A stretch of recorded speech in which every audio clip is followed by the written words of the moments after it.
যখনই আমরা বই নিয়ে বসতে যাই তখনই যেন পুরো চারিপাশে যা যা ঘটনাগুলো হয়েছে মাইন্ডে এসে পুরো অ্যাট্যাক করে। মানে আমার বই পড়াটা ইম্পর্টেন্ট আমি জানি, এ থাকা সত্ত্বেও আমার মাইন্ড এক জায়গায় কনসেন্ট্রেট করতে পারে না। আমি আমার ক্লাসরুমে এটা লাগিয়েছি, সেটা আগে প্রুফটা তোমাদের দেখি। দেখো এখানে লাগানো আছে। তো এটা আমি ইন্টারনেট থেকে ডাউনলোড করে লাগিয়েছি। এটা কিভাবে হেল্প করে আমি সেটা তোমাদের সিম্পলি বলে দিচ্ছি। এখানে দেখতে পাচ্ছ একটা ইয়েলো ডট আছে, আর এই চারপাশে এরকম করে ত্রিভুজের মতো করে করা আছে।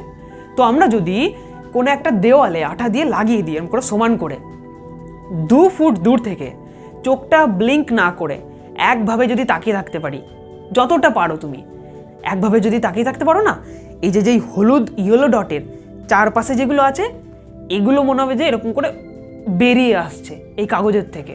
আসলে হবে না, বাট বেরিয়ে আসছে মনে হবে। আর তখনই আপনার যে নানান রকমের ভাবনা আসছিল, চিন্তা ভাবনা আসছিল, সমস্তটা একত্রিত হয়ে যাবে। আর যখনই এটা হবে তখনই বুঝে যাবেন যে আপনার মনোযোগটা স্থির হয়ে গেছে। তখনই আপনার একটাই কাজ, যে পড়া থাকলে পড়া, বা অন্য যদি নিজের কোনো কাজ থাকে সেই কাজের মধ্যে ঢুকে যাওয়া। বেশি টাইম লাগবে না, মাত্র 1 থেকে 2 মিনিটের মধ্যে মনোযোগটা ফিরে পাবেন।